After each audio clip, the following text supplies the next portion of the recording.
HHSC Life Counseling Center, Pat speaking. Jerry, nice to hear your voice. Yeah, how's things going at your place? Full? Yeah, unusual for us, but we do have space. Any problems I should know about? Okay. You have our admission forms. All right, well, then have them fill them out, one for each adult and child, and I'll see them at intake. Great. Great. Listen, Jerry, I'd love to sit and chat, but I'm expecting one of our younger residents. Yeah. Yeah, she and her mom are long-term residents, and we're seeing some very hopeful changes. Mm-hmm. Yeah. Oh, Jerry, listen, I gotta run. Yeah, okay, thanks for the heads up. I'll talk to you soon. Okay, bye-bye. Can I come in? Yes, hi, Margot, come on in. I've been expecting you. Come, sit down. I was just going over the notes from our last session, but listen, before we get into that, tell me, what's going on with your mom? How is she? Much better. I can't thank you enough. It would have been very different if we were still living on the streets. At our last visit to the clinic, the doctors told us they were pretty sure Mom has beaten the breast cancer.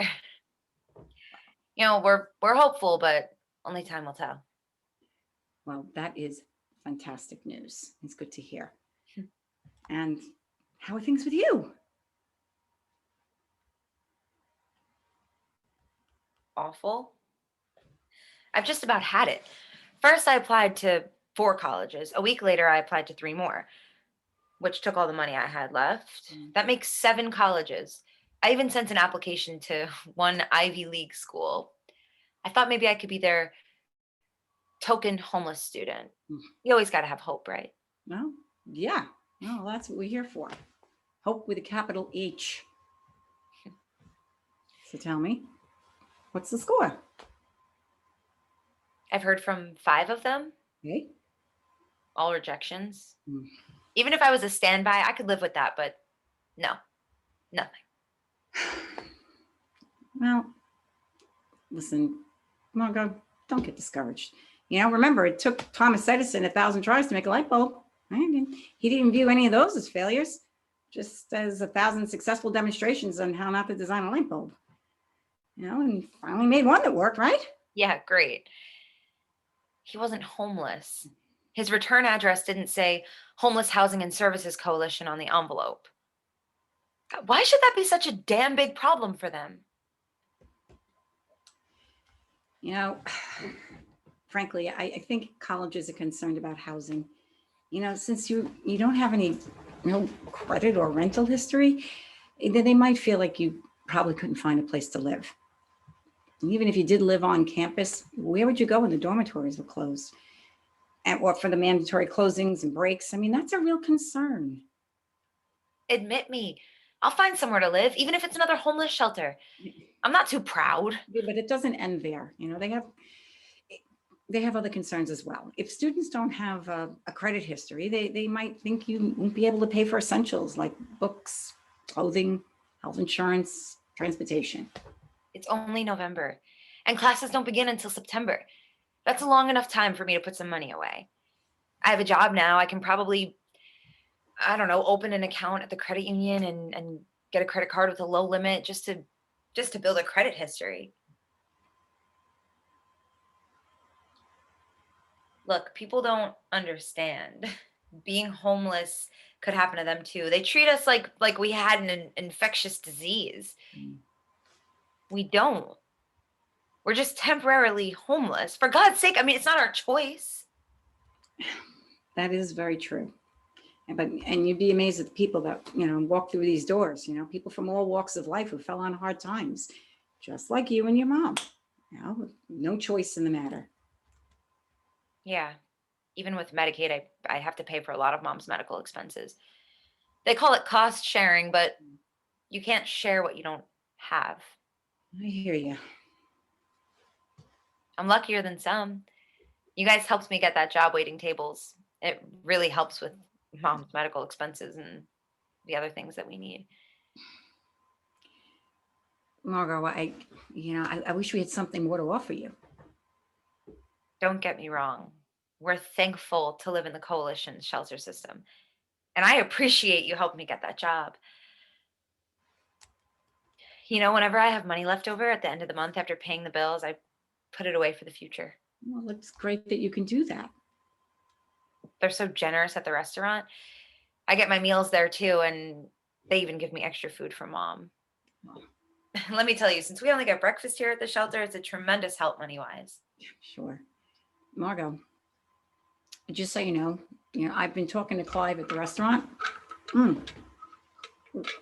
Really impressed him with your work ethic and the way you get along with the customers. He said that since you started working there, he's seen a higher return rate, And when they call for reservations, many of them want to be at your tables, That's very impressive, young lady. Very impressive.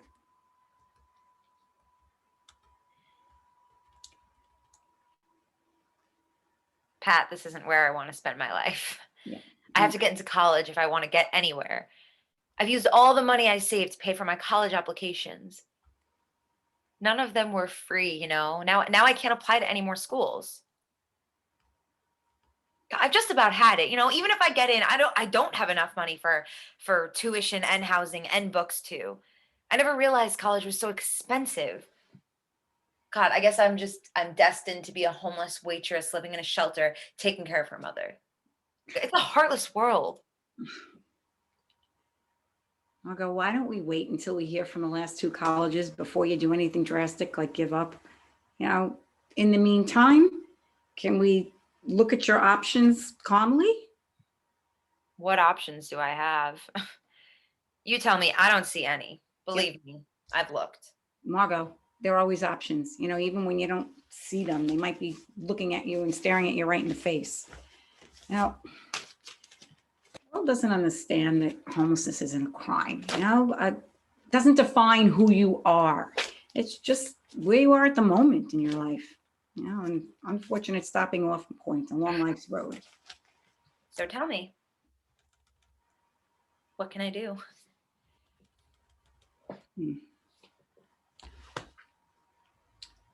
Well,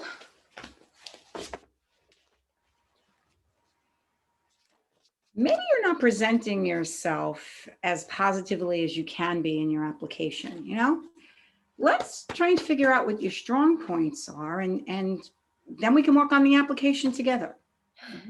Hang on. Here's a pad. Come on, take it. Here. Come on, Pat. I need help. We have no more money to spend on applications, and I don't know if I'll have much more for Mom's medications. I don't want to play guessing games.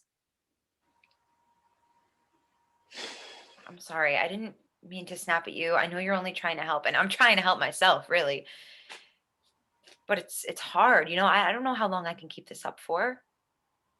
For now, Mom's cancer seems to be cured, but what if she gets sick again and needs to be hospitalized? What if she needs surgery? What if something happens to me and I can't take care of her? I'm scared, Pat. I'm really scared.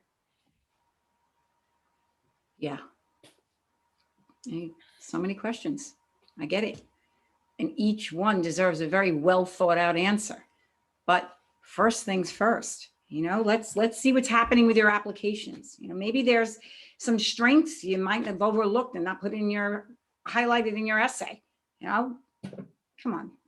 Where's that pad I gave you?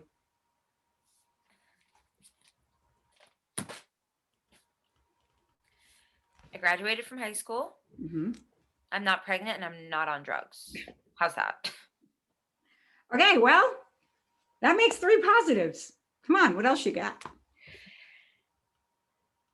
I graduated 4th in my class. That should count for something, I suppose. Mm-hmm. It speaks to your intelligence and ability to learn. That's always an asset when you're a college student,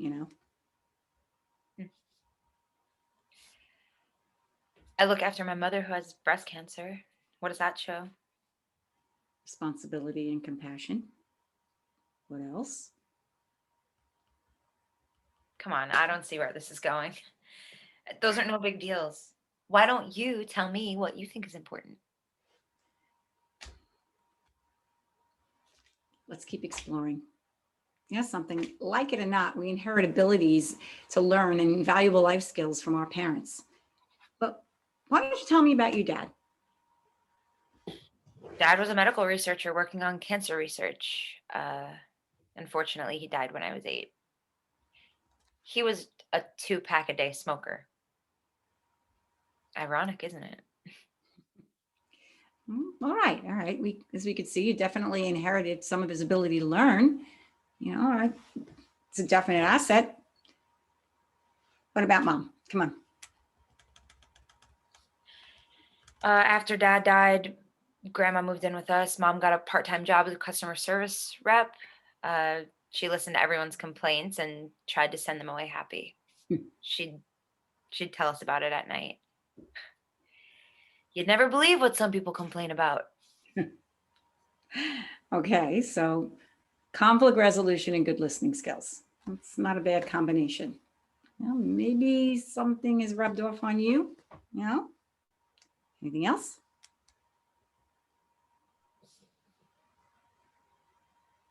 No, I don't think so. All right. All right, then. Let's meet again tomorrow. While I want you to go, oh.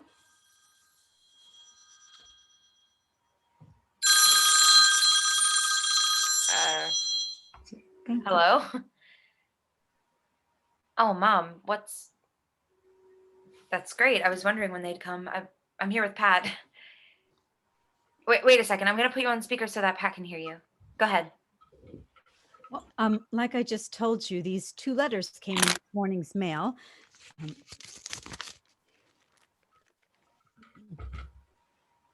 Dear Miss Sugarman, it is with regret that we must inform you that we cannot accept you at this time into our freshman class.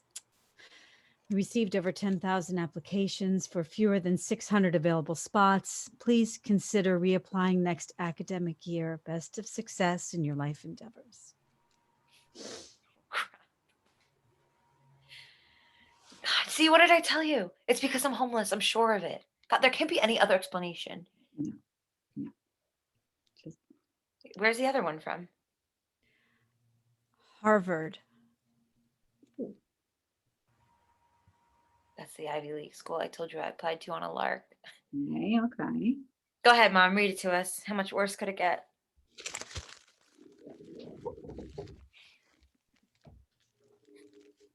Dear Miss Sugarman,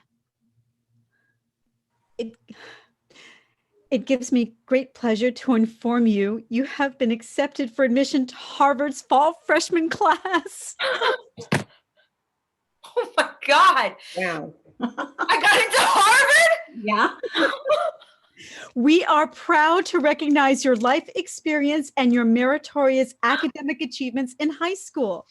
Accordingly, we are pleased to offer you a scholarship that will cover your tuition and on-campus housing. Of course, you will be responsible for your books and all fees, yada, yada, including medical insurance, blah, blah. Please notify us within 10 days of receipt of this letter of your decision regarding fall attendance. Margot, I'm so proud of your accomplishments, but even more than that, sweetie, I'm so proud to be your mother.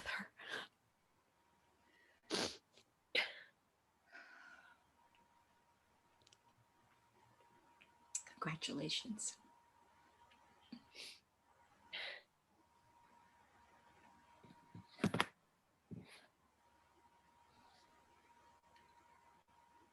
Cut. Great. Maria? Yeah, they did wonderfully. I thought it was terrific. I don't know if you saw this, Stan, like a different, like a shaking of, or a blip in the recording. You're recording it on your side, so it could have just been something on my side. That's the wrong thing for when my phone was supposed to ring.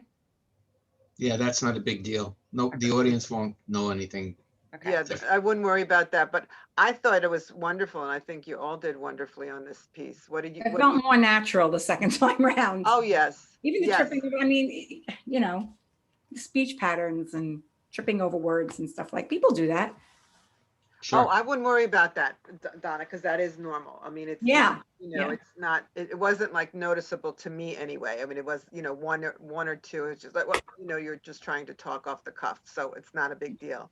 But what did you guys think? I was comfortable. Kat? I loved it. Yeah, me too. I'm so sorry. I just wasn't looking at you. I love your face and I wanted to look at you, but I wanted to look at you too. You're not supposed to look at each other. I know I'm looking at you now and you were wonderful. And thank you, Heidi. Yeah, Heidi did great too. So what do you think, Stan? Should we keep it as is or do we